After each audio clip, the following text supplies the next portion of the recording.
Chapter 10. In the 3rd year of Cyrus king of Persia, a thing was revealed unto Daniel, whose name was called Belteshazzar.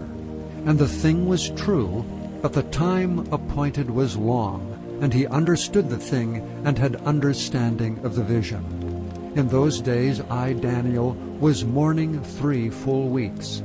I ate no pleasant bread, neither came flesh nor wine in my mouth, neither did I anoint myself at all, till 3 whole weeks were fulfilled. And in the 4th and 20th day of the 1st month, as I was by the side of the great river which is Hiddekel, then I lifted up mine eyes and looked, and behold, a certain man clothed in linen, whose loins were girded with fine gold of Uphaz.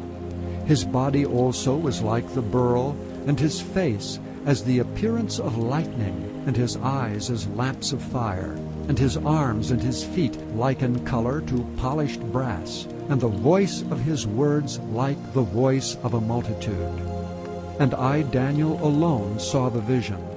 For the men that were with me saw not the vision, but a great quaking fell upon them, so that they fled to hide themselves. Therefore I was left alone, and saw this great vision, and there remained no strength in me, for my comeliness was turned in me into corruption, and I retained no strength. Yet heard I the voice of his words, and when I heard the voice of his words, then was I in a deep sleep on my face, and my face toward the ground. And behold, an hand touched me, which set me up on my knees, and upon the palms of my hands. And he said unto me, O Daniel, a man greatly beloved, understand the words that I speak unto thee, and stand upright, for unto thee am I now sent. And when he had spoken this word unto me, I stood trembling. Then said he unto me, Fear not, Daniel, for from the first day that thou didst set thine heart to understand, and to chasten thyself before thy God, thy words were heard, and I am come for thy words. But the prince of the kingdom of Persia withstood me 21 days. But lo, Michael, one of the chief princes, came to help me, and I remained there with the kings of Persia. Now I am come to make thee understand what shall befall thy people in the latter days. For yet the vision is for many days. And when he had spoken such words unto me, I set my face toward the ground, and I became dumb. And behold, one like the similitude of the sons of men touched my lips. Then I opened my mouth and spake, and said unto him that stood before me, O my Lord, by the vision my sorrows are turned upon me, and I have retained no strength. For how can the servant of this my Lord talk with this my Lord? For as for me, straightway there remained no strength in me, neither is there breath left in me. Then there came again and touched me one like the appearance of a man, and he strengthened me, and said, O man greatly beloved, fear not. Peace be unto thee, be strong, yea, be strong. And when he had spoken unto me, I was strengthened, and said, Let my Lord speak, for thou hast strengthened me. Then said he, Knowest thou wherefore I come unto thee? And now will I return to fight with the prince of Persia, and when I am gone forth, lo, the prince of Grecia shall come. But I will show thee that which is noted in the scripture of truth, and there is none that holdeth with me in these things, but Michael your prince. Chapter 11. Also I, in the 1st year of Darius the Mede, even I stood to confirm and to strengthen him. And now will I show thee the truth. Behold, there shall stand up yet 3 kings in Persia, and the 4th shall be far richer than they all. And by his strength, through his riches, he shall stir up all against the realm of Grecia. And a mighty king shall stand up, that shall rule with great dominion, and do according to his will. And when he shall stand up, his kingdom shall be broken, and shall be divided toward the 4 winds of heaven. and not to his posterity, nor according to his dominion which he ruled. For his kingdom shall be plucked up even for others beside those. And the king of the south shall be strong, and one of his princes, and he shall be strong above him, and have dominion. His dominion shall be a great dominion. And in the end of years they shall join themselves together. For the king's daughter of the south shall come to the king of the north to make an agreement. But she shall not retain the power of the arm, neither shall he stand, nor his arm, but she shall be given up, and they that brought her, and he that begat her, and he that strengthened her in these times. But out of a branch of her roots shall one stand up in his estate, which shall come with an army, and shall enter into the fortress of the king of the north, and shall deal against them, and shall prevail, and shall also carry captives into Egypt their gods, with their princes and with their precious vessels of silver and of gold, and he shall continue more years than the king of the north. So the king of the south shall come into his kingdom, and shall return into his own land. But his son shall be stirred up, and shall assemble a multitude of great forces, and one shall certainly come, and overflow and pass through. Then shall he return, and be stirred up even to his fortress. And the king of the south shall be moved with choler, and shall come forth and fight with him, even with the king of the north, and he shall set forth a great multitude, but the multitude shall be given into his hand. And when he hath taken away the multitude, his heart shall be lifted up, and he shall cast down many 10,000s, but he shall not be strengthened by it. For the king of the north shall return, and shall set forth a multitude greater than the former, and shall certainly come after certain years with a great army and with much riches. And in those times there shall many stand up against the king of the south. Also the robbers of thy people shall exalt themselves to establish the vision, but they shall fall. So the king of the north shall come, and cast up a mount, and take the most fenced cities, and the arms of the south shall not withstand, neither his chosen people, neither shall there be any strength to withstand. But he that cometh against him shall do according to his own will, and none shall stand before him. And he shall stand in the glorious land, which by his hand shall be consumed.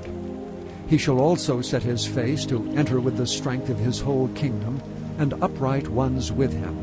Thus shall he do, and he shall give him the daughter of women, corrupting her, but she shall not stand on his side, neither before him. After this shall he turn his face unto the isles, and shall take many. But a prince for his own behalf shall cause the reproach offered by him to cease. Without his own reproach he shall cause it to turn upon him. Then he shall turn his face toward the fort of his own land, but he shall stumble and fall, and not be found. Then shall stand up in his estate a raiser of taxes in the glory of the kingdom. But within few days he shall be destroyed, neither in anger nor in battle. And in his estate shall stand up a vile person, to whom they shall not give the honor of the kingdom. But he shall come in peaceably, and obtain the kingdom by flatteries. And with the arms of a flood they shall be overflown from before him, and shall be broken, yea, also the prince of the covenant.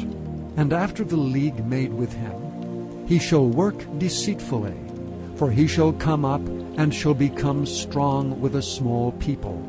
He shall enter peaceably, even upon the fattest places of the province, and he shall do that which his fathers have not done, nor his fathers' fathers.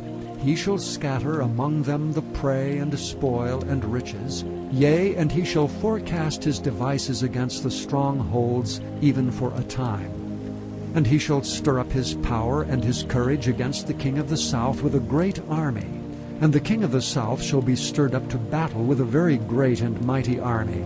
But he shall not stand, for they shall forecast devices against him. Yea, they that feed of the portion of his meat shall destroy him, and his army shall overflow, and many shall fall down slain. And both these kings' hearts shall be to do mischief, and they shall speak lies at one table, but it shall not prosper. For yet the end shall be at the time appointed. Then shall he return into his land with great riches, and his heart shall be against the holy covenant, and he shall do exploits and return to his own land. At the time appointed he shall return, and come toward the south, but it shall not be as the former or as the latter. For the ships of Chittim shall come against him, therefore he shall be grieved and return, and have indignation against the holy covenant. So shall he do. He shall even return, and have intelligence with them that forsake the holy covenant. And arms shall stand on his part, and they shall pollute the sanctuary of strength, and shall take away the daily sacrifice, and they shall place the abomination that maketh desolate. And such as do wickedly against the covenant shall be corrupt by flatteries.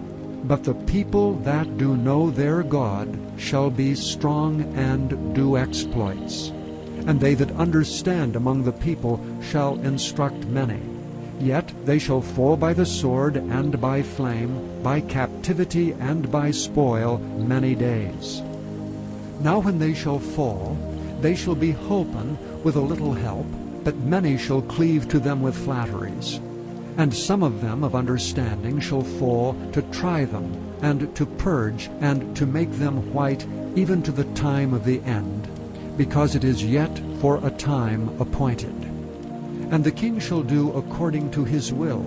He shall exalt himself, and magnify himself above every god, and shall speak marvelous things against the God of gods, and shall prosper till the indignation be accomplished.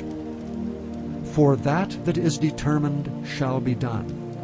Neither shall he regard the God of his fathers, nor the desire of women, nor regard any god, for he shall magnify himself above all. But in his estate shall he honor the God of forces, and a God whom his fathers knew not shall he honor with gold and silver, and with precious stones and pleasant things. Thus shall he do in the most strongholds with a strange God, whom he shall acknowledge and increase with glory. And he shall cause them to rule over many, and shall divide the land for gain. And at the time of the end shall the king of the south push at him, and the king of the north shall come against him like a whirlwind, with chariots and with horsemen and with many ships. And he shall enter into the countries, and shall overflow and pass over. He shall enter also into the glorious land, and many countries shall be overthrown. But these shall escape out of his hand, even Edom and Moab, and the chief of the children of Ammon. He shall stretch forth his hand also upon the countries, and the land of Egypt shall not escape. But he shall have power over the treasures of gold and of silver, and over all the precious things of Egypt. And the Libyans and the Ethiopians shall be at his steps. But tidings out of the east and out of the north shall trouble him. Therefore he shall go forth with great fury to destroy, and utterly to make away many. And he shall plant the tabernacles of his palace between the seas and the glorious holy mountain. Yet he shall come to his end, and none shall help him.